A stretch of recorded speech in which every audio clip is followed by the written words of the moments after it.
ადამიანებმა ხელოვნური ინტელექტი გაიხადეს მეგობრებად. დიახ. ფსიქოთერაპევტებად. მეტიც ეკითხებიან ყველაფერს.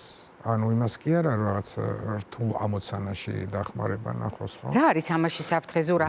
როდესაც პრაქტიკულად ჩვენ გამოკითხვას მოусმინეთ, ადამიანთა გარკვეული ნაწილი თვლიდა რომ საფრთხე არსებობს და თუ უკვე ნახსენები ფრაზებით ლოგიკას გავყვებით, ნამდვილად ასეთი საფრთხე შეგვიძლია დავინახოთ. მეორე მხრივ დავინახოთ სიკეთე, რომელიც შეიძლება ჩვენი ყოველდღიურობისთვის გამოვიყენოთ და ის წონასწორობა, რომელიც ადამიანთა იმ ნაწილს უკავშირდება, სადაც პასუხი არის ნაწილობრივ.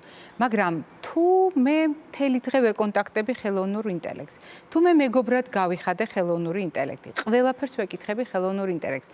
თავად ფსიქოლოგს ამ შემთხვევაში შენ რა მიგაჩნია საფრთხედ? სად არის აქ საფრთხე? ანუ რომ ადამიანი კარგავს ძირითად ფუნქციას ის რომ სოციალურია, უნარები, ბუნებრივი სოციალური ურთიერთობის უქვეითდება, აზროვნების პროცესი ეზარება, ლოგიკური მსჯელობა ეზარება და გადაწყვეტილებებს მიანდობს ხელოვნური ინტელექტს. და მოდი ესე ვილაპარაკოთ, ის ხელოვნური ინტელექტი ასე თუ ისე ხელოვნურია, ხო?